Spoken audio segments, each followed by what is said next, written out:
سیدنا ابو بکر صدیق رضی اللہ تعالی عنہ کی جو ذات گرامی ہے، آپ یہ سمجھیں کہ تمام مسلمانوں کے لیے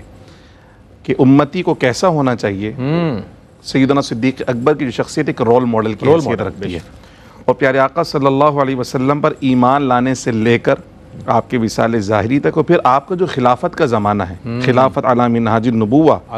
اس وقت تک حضور جانب عالم صلی اللہ علیہ وسلم کی سنت کا جو پاس آپ نے رکھا ہے نا،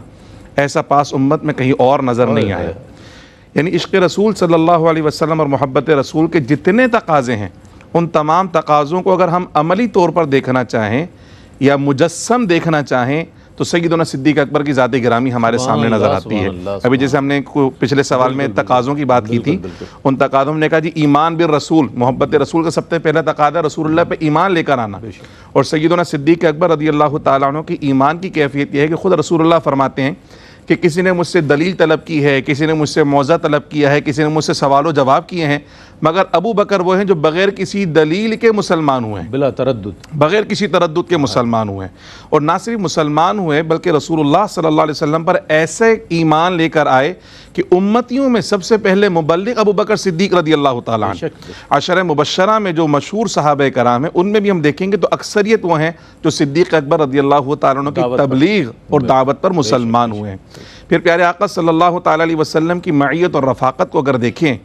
تو اعلان نبوت سے پہلے بھی ہم دیکھتے ہیں کہ ہر جگہ صدیق اکبر حضور کی معیت اور رفاقت میں نظر آتے ہیں، لیکن شب ہجرت جس طرح سیدنا علی کرم اللہ تعالیٰ وجہ الکریم کو پیارے آقا نے امانتیں سپرد کرنے کے لیے خاص انتخاب فرمایا اور اپنے بستر پر آپ کو سلایا، تو رفیق سفر کس کو بنایا؟ وہ ابو بکر صدیق رضی اللہ تعالیٰ عنہ ہے۔ اور پیارے آقا صلی اللہ علیہ وسلم کی سفر کی تیاری کس نے کی ہے؟ آپ اور میں سفر کریں تو ہمارے اہل خانہ سفر کی تیاری میں لگے ہیں، کوئی کپڑے تیار کر رہا ہے، کوئی کھانا تیار کر رہا ہے، کوئی سفری سامان دستیاب کر رہا ہے جی، اور یہ سفر کی تیاری سفر رسول اللہ کا ہے، مگر تیاری صدیق اکبر کے گھر والوں نے کی ہے، صدیق اکبر نے کی ہے۔ تو یہ رفیق سفر سرکار نے چنا ہے تو ابو بکر کو چنا ہے، اور جب سفر میں ساتھ ساتھ چل رہے ہیں، یعنی اعتماد کتنا ہے رسول اللہ صلی اللہ علیہ وسلم کا ان پر کہ سرکار کے کبھی آگے چلتے ہیں، کبھی پیچھے چلتے ہیں، کبھی دائیں چلتے ہیں، کبھی بائیں چلتے ہیں۔ تو انہوں نے پوچھا ابو بکر یہ کیا طرز عمل ہے کہ یا رسول اللہ جب مجھے فکر لاحق ہوتی کہ آگے سے کوئی دشمن نہ آ جائے تو میں آپ کے آگے چلنے لگتا ہوں،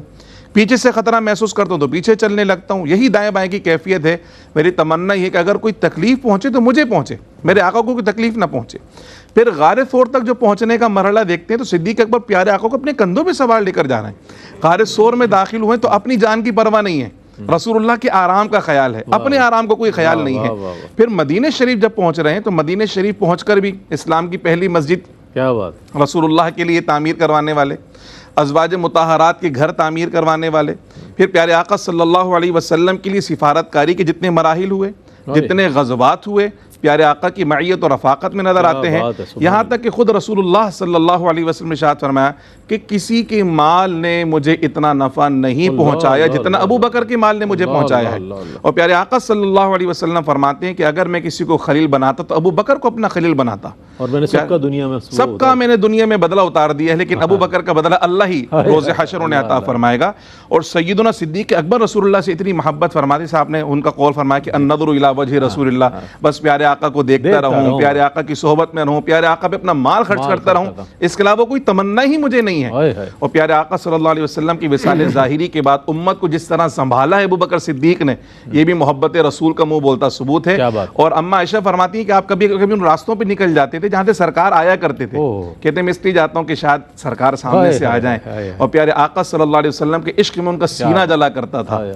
اس عشق کی آگ میں ایسے کندن ہوئے کہ آپ رئیس العاشقین ہیں، اور آج بھی امت میں کوئی عاشق بننا چاہتا ہے اور عشق رسول کی تقاضوں کو پورا کرنا چاہتا ہے تو صدیق اکبر اس کے لیے سب سے بڑا نمونہ ہے۔